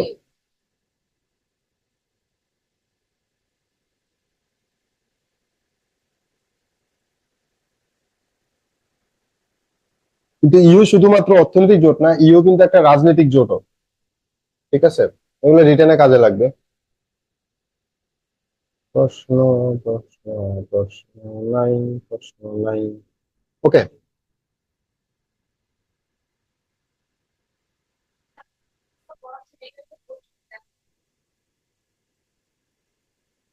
রিটেনের নাকি প্রিলিম? আনসার তো তোমাকে বড় বানাইতে হবে, তারপরে সেটা পরীক্ষার প্রশ্ন অনুযায়ী ছোট করবে। ধরো তুমি ব্রিক্স নিয়ে একটা আনসার বানাইলা, তাহলে ব্রিক্স নিয়ে যখন তুমি রিটেনে থাকবা তখন তুমি একটা নোট বানাবা। নোটে কি কি থাকবে? ব্রিক্স কোথায়, ব্রিক্সের ম্যাপ, হুম, তারপরে হচ্ছে ব্রিক্সের টোটাল জনসংখ্যা, ব্রিক্সের টোটাল ল্যান্ড, তারপরে কি কি থাকবে, ব্রিক্সের যে কান্ট্রি গুলো আছে তারা কি কি এক্সপার্ট উৎপাদনে, তাদের কত পার্সেন্ট লোকজন, মানব সম্পত্তি, স্কিল। হ্যাঁ, এরপর হচ্ছে তারা নিজেদের মধ্যে এই পর্যন্ত কি কি বাণিজ্য করছে এবং আরো কি কি বাণিজ্য চুক্তি করছে। হ্যাঁ, তাদের কারেন্সি কি এক হওয়ার কোনো সম্ভাবনা আছে কিনা, অভিন্ন কারেন্সি। এটা নিয়ে তুমি পুরা প্রথমে একটা কি বানাবা, নোট বানাবা। তার সাথে থাকবে বাংলাদেশ ব্রিক্সে থেকে কি কি সুবিধা পাচ্ছে, বাংলাদেশ ব্রিক্সে আসলে কখন যাইতে পারবে, যাওয়ার ক্ষেত্রে কি কি শর্ত থাকতে পারবে, গেলে কি কি উপকার হবে। এটা মিলে তোমার টোটাল কি তৈরি হবে, নোট তৈরি হবে। এরপর তুমি যখন পরীক্ষার হলে যাবো, পরীক্ষা প্রশ্ন অনুযায়ী এবং তার পাশের নাম্বার অনুযায়ী তুমি ওটাকে সাইজ করবা। এখন যদি আসে 2 নম্বরের প্রশ্ন, তুমি কি পুরোটা লিখে দিয়ে আসবা? 5 নম্বরের প্রশ্ন, 10 নম্বরের প্রশ্ন, প্রশ্ন কি চাইছে সবকিছু মিলে, কিন্তু তোমার তো পুরোটা মিলে একটা নোট থাকতে হবে। আমি তোমাকে বলে দিচ্ছি তোমার নোটে কি কি টপিক থাকবে। তুমি যখন পড়বা প্রিলি থেকেই তুমি এই বিষয়গুলো মাথায় রাখবা। নিউজ পেপারে যখনই তুমি ব্রিক্স নিয়ে কোনো আর্টিকেল দেখবে ওটাকে কেটে রাখবা। তো তুমি যদি প্রিলি 3 মাস 4 মাস দাও, 4 মাস ধরে নিউজ পেপারে তো মিনিমাম ব্রিক্স নিয়ে একটা বা দুইটা তিনটা আর্টিকেল আসবে। তুমি যখনই প্রিলি পরীক্ষা ভালো হবে, তুমি তখনই সেই আর্টিকেল গুলো নিয়ে বসে নোট বানানো শুরু করে দেবে। কিন্তু তোমার আর্টিকেল গুলো পড়া দাগানো এগুলো প্রিলির সময় কমপ্লিট করা উচিত। বুঝতে পারছো? এটা হচ্ছে কম্প্রিহেন্সিভ। দেখো, তুমি বুঝো নাই, আমি কিন্তু বলছি না যে তুমি প্রিলির সময় রিটেনের নোট বানাও। আমি বলছি তুমি প্রিলির সময় নিউজ পেপার পড়ো, রিটেনে কি কি আসতে পারে ধারণা রাখো, নিউজ পেপার কাটিং কালেকশনে রাখো, যাতে প্রিলি পরীক্ষার পরের দিন থেকে তুমি নোট বানানো শুরু করতে পারো। এমন কিছু জিনিস কিন্তু প্যারালালিক হয়, যেমন ধরো সায়েন্স, এটা কিন্তু প্যারালাল। তুমি যখন সায়েন্সের ফিজিক্স পড়বা প্রিলির জন্য, সেম পড়া কিন্তু রিটেনের জন্য। তো তুমি কেন প্রিলির সময় এটা পড়ে ফেলতেছো? তুমি প্রিলির জন্য সাউন্ড করতেছো, তুমি কি করতেছো, গাইডে গিয়ে 3টা লাইন পড়ে চলে আসছো। এখন প্রিলিতে এখন প্রশ্ন করতেছে আরো ডিপ, তুমি তার আনসার করতে পারতেছো না, কারণ সায়েন্স তো তুমি আন্দাজে আনসার করতে পারবে না। তো তুমি কেন প্রিলির সময় পুরো সায়েন্স বই পড়ে পড়ে ফেললা না? দাগায় দাগায় পড়ে ফেলো, তুমি লিখলা না কিন্তু তুমি নোট মাথায় রাখলা যে হ্যাঁ এই জিনিসগুলো আমার রিটার্নে কাজে লাগবে। ঠিক আছে, আমি বুক লিস্ট দিয়ে দিব, এগুলো হচ্ছে তোমাদের বইগুলো শেষ করা লাগবে। ঠিক আছে, এখন কিছু লিখো। ইউরোপিয়ান ইউনিয়নের সদর দপ্তর হচ্ছে Brussels, Belgium. Brussels, Belgium. Cockpit একই পাশে লিখে রাখো, বেলজিয়ামের পাশে লিখে রাখো ককপিট। ইউরোপের ককপিট বলা হয় এটাকে, কারণ এখানে সবসময় কি হতো, যুদ্ধ হইতো। নর্মালি ককপিট বলতে আমরা কি বুঝি, প্লেনের যেখানে ইয়ারা বসে, পাইলটরা যেখানে বসে।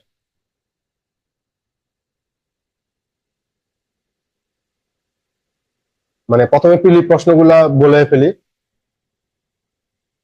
এর সদস্য হচ্ছে 27 জন, 27টা দেশ। ইউরোপিয়ান ইউনিয়নের সদস্য হচ্ছে 27টা দেশ। ইউরোপিয়ান ইউনিয়নের কারেন্সির নাম হচ্ছে ইউরো।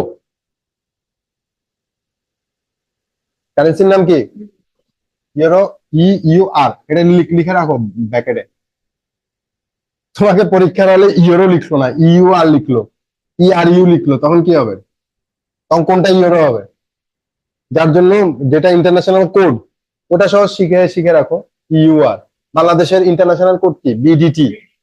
হ্যাঁ, ওটার হচ্ছে ইউ, আর এটা হচ্ছে আর। আর কেন? কারণ এটা জনক হচ্ছে রবার্ট মুন্ডেল।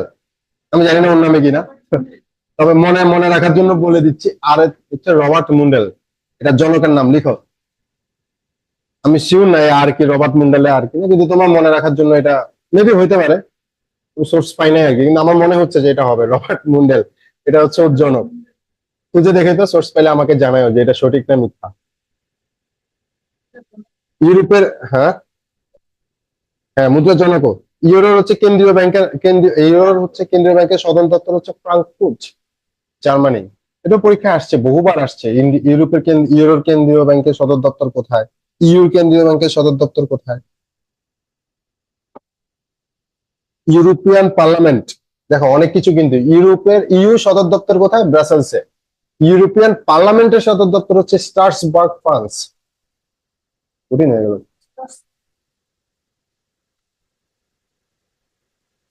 ফ্রান্স এমনিতেই কঠিন, তো পারো ফ্রান্স?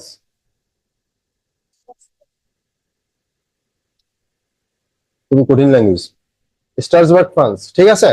এটা হচ্ছে ইউরোপিয়ান কিসের সদর দপ্তর, পার্লামেন্টের সদর দপ্তর। আমি তো আগেই বলছি ইউরো শুধুমাত্র অর্থনৈতিক জোট না, এটা রাজনৈতিক জোট। কি তোমাদের টাইম আপ? মাত্র 1.5 ঘন্টা হচ্ছে, লাস্ট তো 4 ঘন্টা চলবে আজকে। ঠিক আছে, হ্যাঁ, বুঝি না কি, চা নাস্তা লাগলে বলবা। ওকে, তাহলে সদর দপ্তর সবগুলো লিখছো? হ্যাঁ, এবার শোনো। সেটা হচ্ছে 1951 সালে, তখন শিল্প বিপ্লব শেষ হয়েছে, নতুন শিল্প বিপ্লব শুরু হয়েছে। তখন 1951 সালে ইউরোপের যেটা বিখ্যাত কোম্পানি ছিল তারা হচ্ছে কয়লা আর ইস্পাত কোম্পানি ছিল। কারণ তখন এনার্জি কি ছিল, কয়লা এনার্জি ছিল, আর ইস্পাত তখন খুব বিখ্যাত হচ্ছিল। তো কয়লা এবং ইস্পাতের যে কমিউনিটি সেটাকে বলে European coal and steel community, বুঝছো? এই কোল্ড অ্যান্ড স্টিল কমিউনিটি সবাই মিলে একটা ফেডারেশন তৈরি করলো যে এখন থেকে আমরা সবাই মিলে ওপেকের মতো আর কি, সবাই মিলে একসাথে থাকবো, কয়লা আর স্টিল বিক্রি করব। এটা হচ্ছে প্রথম কমিউনিটি 1951 সালে, এটা পরীক্ষা আসবে না। এবং আমরা নিজেদের মধ্যে কোনো যুদ্ধ বিগ্রহ করবো না। 1951 তোমরা বুঝতেই পারতেছো, তখন হচ্ছে দ্বিতীয় বিশ্বযুদ্ধ মাত্র শেষ হয়েছে, ঠিক আছে? তখন আমরা নিজেদের মধ্যে যুদ্ধ বিগ্রহ করবো না, আমরা এখন থেকে একসাথে থাকবো, একসাথে বেচা বিক্রি করে কিছু লাভ করবো, কারণ ইউরোপিয়ান সবসময় বিজনেসে বিশ্বাস করে। বাংলা তুমি যদি এখানে পড়ো যে স্পেন ওয়ার্ল্ডে বের হয়েছিল, ইটালি ওয়ার্ল্ডে বের হয়েছিল, ফ্রান্স বের হয়েছিল, ঠিক আছে, বেলজিয়াম বের হয়েছিল, সবাই কিন্তু বিজনেস করতে বের হয়েছিল, নেদারল্যান্ড বের হয়েছিল, সুতরাং ওটা কিন্তু আগে থেকে বিজনেস ওরিয়েন্টেড, ঠিক আছে? তো ওরা বিজনেসের জন্য প্রথমে তাদের কোল্ড অ্যান্ড স্টিল কমিউনিটি একটা মিটিং করলো, মিটিং করে কনফারেন্স করে কোল্ড অ্যান্ড স্টিল কমিউনিটি তৈরি করলো। কত সালে? 1951 সালে। তারপরে 1957 সালে এই কমিউনিটির সাথে যুক্ত হইলো আরো 6টা কান্ট্রি, বেলজিয়াম, ফ্রান্স, ইটালি, পশ্চিম জার্মানি, লুক্সেমবার্গ, নেদারল্যান্ড, 6টা কান্ট্রি তৈরি করে যেটা প্রথমবারের মতো তৈরি করলো সেটা হচ্ছে ইইসি। এটা লিখো তোমরা, ইইসি 1957, 1957 সালে প্রথমবারের মতো ইইসি তৈরি করলো, ইউরোপিয়ান ইকোনমিক কমিউনিটি। লিখো এটা, ইউরোপিয়ান ইকোনমিক কমিউনিটি 1957 সালে ইইসি তৈরি করলো। মানে এখন তারা ইউরোপিয়ান ইউনিয়নের দিকে আগাচ্ছে। ওকে, ইউরোপিয়ান ইকোনমিক কমিটিটা পরীক্ষা আসবে। ইউরোপিয়ান এখান থেকে কিন্তু ইউর যাত্রা শুরু, মানে ইউর নাম আসে না এখনো, কিন্তু পরীক্ষা যদি আসে যে ইউর প্রথম চুক্তি কি, সেটা কিন্তু হচ্ছে 1957 সালে কোথায় হয়? রোমে হয়। এবং এটাকে কি চুক্তি নামে পরিচিত? রোম চুক্তি নামে পরিচিত। পরীক্ষা আসবে যে রোম চুক্তি নিম্নের কোন অর্গানাইজেশনের বেসিক চুক্তি, সেখানে কিন্তু ইইসি লিখা থাকবে না, কি লিখা থাকবে? ইইউ লিখা থাকবে। সুতরাং ইইউ লিখা থাকুক, ইইসি লিখা থাকুক, 1957 লিখা থাকলে তুমি কোথায় চলে যাবা? রোম চুক্তিতে চলে যাবা। ক্লিয়ার? তখন আরো একটা অর্গানাইজেশন ওরা তৈরি করে, বলো, চলে আসো তাহলে।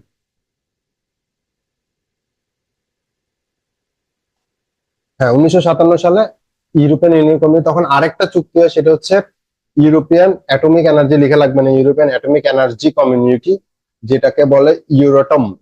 ইউরেটম, ইউরেটম এটা সাথেই হয় কিন্তু এটা কোথাও উল্লেখ নাই। আমরা কেন পড়তেছি ইউরেটাম আর হচ্ছে গিয়ে ইউ এবং হচ্ছে European steel and coal community, এই তিনটা কমিউনিটি ততদিনে তৈরি হয়েছে 1957 এর আগে। এরা সবাই মিলে 1967 গিয়ে একসাথে হয়ে যায়, কি হয়ে যায়? মার্চ করে, এবং সেই জন্য এই চুক্তির নাম কি? March TT. এটা নামই হচ্ছে মার্চের টিটি।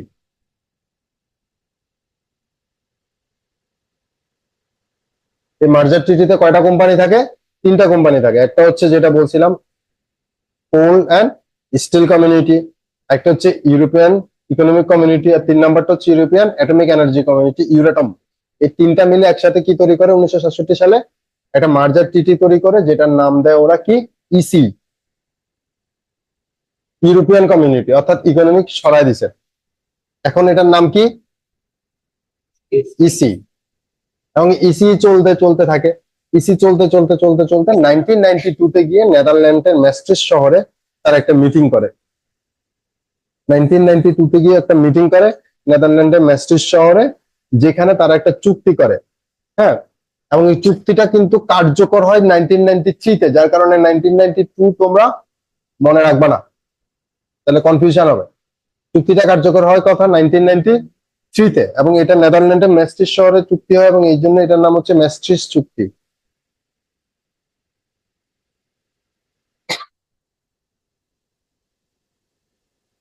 বাংলায় লিখো, ইংলিশে লিখতে সমস্যা হলে। ম্যাস্ট্রিস চুক্তি, এটা হচ্ছে 1993-তে। ম্যাস্ট্রিস, ম্যাস্ট্রিস বলে, ম্যাস্ট্রিস না। ম্যাস্ট্রিস চুক্তি 1993-তে, এবং এই 1993-তে ম্যাস্ট্রিস চুক্তির পরে ইসি পরিবর্তন হয়ে কি নাম হয়? ফাইনালি এটার নাম হয় ইইউ। হ্যাঁ,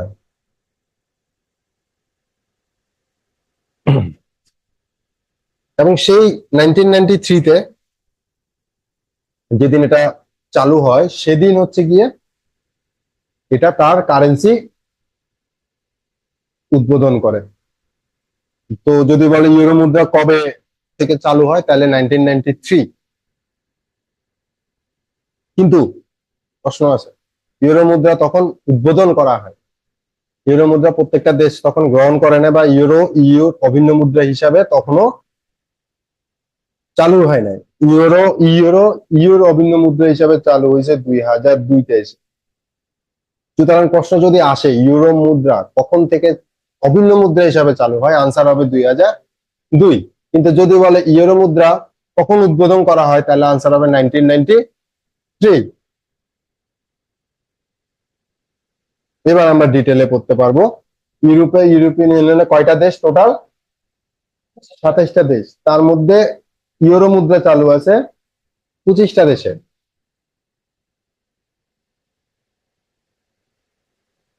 কিন্তু এখানে একটা ইনফরমেশন ভুল আছে, ইউরোপিয়ান ইউনিয়নের 25টা দেশে চালু নাই, পুরো ইউরোপের 25টা দেশে চালু আছে, এটা লিখো। পুরো ইউরোপের 25টা দেশে ইউরো চলে। এদের চোখে মুখে এখন মারাত্মক প্রশ্ন চলে আসে, লিখো আমি বলতেছি। তাহলে প্রথম তথ্য কি, যদি বলে ইউরো কয়টা দেশে চলে, আনসার কত? 27টি। ঠিক আছে, 27টি দেশে কি চলে? না, 25টি দেশে ইউরো চলে। 27টার মধ্যে 25টা দেশে ইউরো চলে, কিন্তু 27টার মধ্যে 19টা দেশে ইউরো চলে, 8টা দেশে ইউরো চলে না। অর্থাৎ ইউরোপিয়ান ইউনিয়নের 8টা দেশে ইউরো চলে না। কথা বুঝছো? তাহলে ইউরোপিয়ান ইউনিয়নের কয়টা দেশে চলে? 19টা দেশে চলে। হ্যাঁ, ওটা পরে আসতেছি। তাহলে যদি প্রশ্ন আসে ইউরো কয়টা দেশে চলে? 25টা দেশে। যদি প্রশ্ন আসে ইউর কয়টা দেশে চলে? 19টা দেশে। যদি প্রশ্ন আসে ইউর কয়টা দেশে চলে না? 8টা দেশে। যদি প্রশ্ন আসে ইউর বাইরে কয়টা দেশে চলে, তাহলে 6টা দেশ।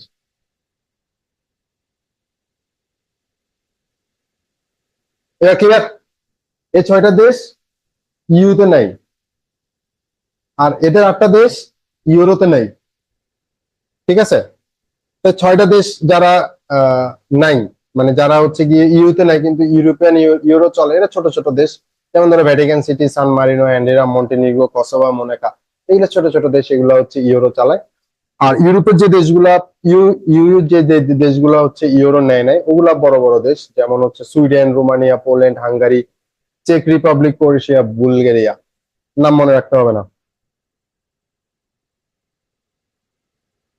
এরপর লিখা ব্রেক্সিট। ব্রেক্সিট মানে ব্রিটেন ইউরোপ থেকে বের হয়ে গেছে, ইউ থেকে বের হয়ে গেছে। 2016 সাল থেকে ওরা চেষ্টা করতেছে ইউ থেকে বের হয়ে যাব। কেন? প্রধান কারণ হচ্ছে ইউরো। ঠিক আছে, কারণ ব্রিটেন চাচ্ছে যে তা পাউন্ড স্টার্লিংকে শক্তিশালী করতে, কিন্তু ইউতে থাকার কারণে ইউ চুক্তিগুলো তাকে ইউরোতেই করতে হচ্ছে, এটা একটা সমস্যা।